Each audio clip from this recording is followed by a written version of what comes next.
నమస్కారం. ఈరోజు కార్తీక మాసంలో వచ్చే మాస శివరాత్రి. మాస శివరాత్రి అంటేనే పరమేశ్వరుడికి ఎంతో ప్రీతిపాత్రం. అందులోనూ కార్తీక మాసంలో వచ్చే మాస శివరాత్రి చాలా శక్తివంతమైంది. అయితే ఈ మాస శివరాత్రి ఇంకొక అద్భుతమైనటువంటి రోజుతో కలిసి వచ్చింది. అదే కృష్ణ అంగారక చతుర్దశి. ఏ నెలలోనైనా బహుళ పక్షంలో చతుర్దశి తిథి మంగళవారంతో కలిసి వస్తే దాన్ని కృష్ణ అంగారక చతుర్దశి అనే పేరుతో పిలుస్తారు. ఈ కృష్ణ అంగారక చతుర్దశికి చాలా ప్రాధాన్యత ఉన్నట్టు ధర్మశాస్త్ర గ్రంథాలన్నీ తెలియజేస్తున్నాయి. కృష్ణ అంగారక చతుర్దశి రోజు చేసే స్నానం కానీ, దానం కానీ, జపం కానీ, పితృతర్పణం కానీ సూర్యగ్రహణ సమయంలో చేస్తే ఎంత ఫలితం ఉంటుందో అంతటి ఫలితాన్ని కలిగింపజేస్తాయని ధర్మశాస్త్ర గ్రంథాలని తెలియజేస్తున్నాయి. కాబట్టి సూర్యగ్రహణం ఉన్నప్పుడు చేసే స్నానంతో, దానంతో, తర్పణంతో సమానమైనటువంటి పుణ్య ఫలితాన్ని అందించే శక్తివంతమైన రోజు కృష్ణ అంగారక చతుర్దశి. అలాంటి కృష్ణ అంగారక చతుర్దశి కార్తీక మాసంలో వచ్చే మాస శివరాత్రితో కలిసి వచ్చింది. చాలా అరుదైనటువంటి శక్తివంతమైనటువంటి రోజు.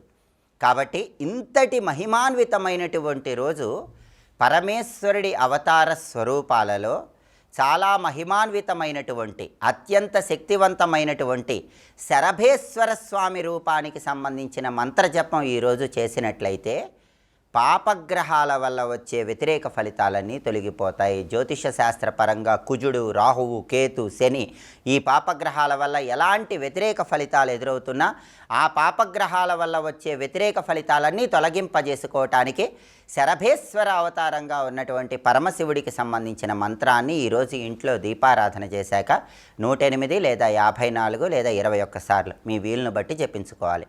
ఆ శక్తివంతమైనటువంటి పరమేశ్వరుడికి సంబంధించిన శరభేశ్వర అవతారానికి సంబంధించిన మంత్రం ఏంటో ఇప్పుడు మనం చూద్దాం. ఓం శ్రీ కాళీ దుర్గా సమేత వీర శరభేశ్వర స్వామినే నమః. ఇది మంత్రం. చాలా శక్తివంతమైన మంత్రం. ఈ మంత్రం చదువుకోవటం ద్వారా పరమేశ్వరుడి సంపూర్ణమైన అనుగ్రహం కలిగి సమస్త శుభాలను సిద్ధింపజేసుకోవచ్చు. అలాగే కృష్ణ అంగారక చతుర్దశి రోజు మినుములు దానం ఇచ్చినా, యవలు దానం ఇచ్చినా గ్రహదోషాలన్నీ తొలగిపోయి సమస్త శుభాలు చేకూరతాయని ధర్మసింధు అనే ప్రామాణిక గ్రంథంలో చెప్పారు. కాబట్టి ఈరోజు దేవాలయ ప్రాంగణంలో మినుములు, యవలు ఎవరికైనా దానం ఇవ్వండి. విశేషమైన శుభ ఫలితాలు కలుగుతాయి. అలాగే ఈరోజు యమధర్మరాజుకు తర్పణం ఇస్తే కూడా చాలా మంచిది. ఇంటి యజమాని దక్షిణ దిక్కు వైపు తిరిగి నల్ల నువ్వులు నీళ్లలో కలిపి ఆ నీళ్లు విడిచిపెడుతూ యమాయ నమః యమం తర్పయామి అంటూ యమధర్మరాజుకు తర్పణం ఇవ్వాలి. అలాగే సూర్యనారాయణమూర్తికి కూడా ఈరోజు తర్పణం ఇస్తే చాలా మంచిది. రాగి పాత్రలో నీళ్లు తీసుకుని ఆ నీళ్లు దోసిల్లో పోసుకుని ఆ దోసిల్లో ఉన్న నీళ్లతో సూర్యభగవానుడికి తూర్పు వైపు తిరిగి ఓం ఘృణి సూర్య ఆదిత్యం అని జపిస్తూ 3 సార్లు తర్పణం ఇవ్వాలి. సూర్యుడికి, యముడికి ఈరోజు తర్పణం ఇవ్వాలని, అలా తర్పణం ఇస్తే కృష్ణ అంగారక చతుర్దశి రోజు విశేషమైన శుభ ఫలితాలు కలుగుతాయని ధర్మశాస్త్ర గ్రంథాల్లో చెప్పారు. అలాగే మాస శివరాత్రి కార్తీక మాసంలో వచ్చింది కాబట్టి ఖచ్చితంగా ప్రదోష కాలంలో శివాభిషేకం చేసుకోవాలి. దర్భలు కలిపిన జలాలతో శివాభిషేకం చేసుకోండి. అలాగే ప్రదోష కాలంలో శివాలయానికి వెళ్ళి చండీ ప్రదక్షిణ చేస్తే ఉత్తమ ఫలితాలు కలుగుతాయి. శివాలయంలో ధ్వజస్తంభం దగ్గర ప్రారంభమై సోమసూత్రం దాటకుండా చేసేటటువంటి ప్రదక్షిణను చండీ ప్రదక్షిణ అంటారు. శివుడికి అభిషేకం చేసినటువంటి ద్రవ్యం మొత్తం కూడా శివాలయంలో ప్రత్యేకమైన మార్గం గుండా బయటకు వస్తుంది. దాన్ని సోమసూత్రం అంటారు. చండీ ప్రదక్షిణ చేసే వాళ్ళు ఎవరైనా సరే ధ్వజస్తంభం దగ్గర ప్రారంభమై ఈ సోమసూత్రం దాటకుండా సవ్య అపసవ్య దిశలలో తిరుగుతూ శివాలయంలో ప్రదక్షిణ చేయాలి. ఇలా చండీ ప్రదక్షిణ మామూలు సమయంలో చేస్తేనే ఒక్క చండీ ప్రదక్షిణ 30,000 సార్లు మామూలు ప్రదక్షిణలు చేసిన ఫలితంతో సమానమని శాస్త్రాల్లో చెప్పారు. అందులోనూ కార్తీక మాసంలో వచ్చే మాస శివరాత్రి, అందులోనూ కృష్ణ అంగారక చతుర్దశితో కలిసి వచ్చింది కాబట్టి ఈరోజు శివాలయంలో చేసే చండీ ప్రదక్షిణ కొన్ని వేల రెట్లు విశేషమైన శుభ ఫలితాలను కలిగిస్తుంది. చండీ ప్రదక్షిణ చేయలేని వాళ్ళు కనీసం శివాలయ ప్రాంగణంలో కొబ్బరి నూనెతో దీపారాధన చేయండి. ధ్వజస్తంభం దగ్గర ఆవు నెయ్యి దీపము, ప్రాంగణంలో కొబ్బరి నూనె దీపాన్ని శివాలయంలో వెలిగించుకోండి.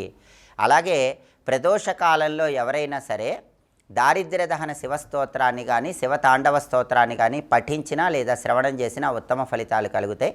శివాలయ ప్రాంగణంలో దీపదానం ఇవ్వండి. వీలైతే మర్రి చెట్టు దగ్గర కానీ రావి చెట్టు దగ్గర కానీ శివాలయ ప్రాంగణంలో కానీ ఈరోజు దీపదానం ఇవ్వటం ద్వారా సమస్త శుభాలను సిద్ధింపజేసుకోవచ్చు. అలాగే ఈరోజు ఎవరైనా సరే దానం పరంగా నర్మదా బాణలింగం దానం ఇస్తే అద్భుత ఫలితాలు కలుగుతాయి. కార్తీక మాస శివరాత్రి కృష్ణ అంగారక చతుర్దశితో కలిసి వచ్చింది కాబట్టి నర్మదా బాణలింగం దేవాలయంలో అర్చకులకు దానం ఇవ్వండి. సహజంగా అందరూ పాదరస శివలింగము, స్ఫటిక శివలింగం వీటికి అభిషేకాలు చేసుకుంటూ ఉంటారు. అయితే వీటికి అభిషేకాలు చేసేటప్పుడు నియమాలు ఎక్కువ ఉంటాయి. కానీ నర్మదా బాణలింగానికి అభిషేకం చేసేటప్పుడు నియమాలు ఏవీ ఉండవు. చాలా సులభంగా నర్మదా బాణలింగానికి తక్కువ నియమాలతో అభిషేకం చేసుకోవచ్చు.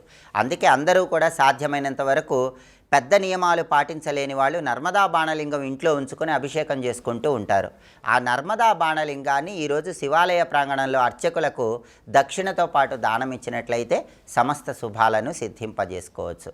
అలాగే నమ్మకంలో ఒక మంత్రం ఉంటుంది. ఓం నమస్తే అస్తు భగవన్ విశ్వేశ్వరాయ మహాదేవాయ త్రయంబకాయ త్రిపురాంతకాయ త్రికాగ్నికాలాయ కాలాగ్ని రుద్రాయ నీలకంఠాయ మృత్యుంజయాయ సర్వేశ్వరాయ సదాశివాయ శ్రీమన్మహాదేవాయ నమః. ఇది నమ్మకంలో చెప్తారు.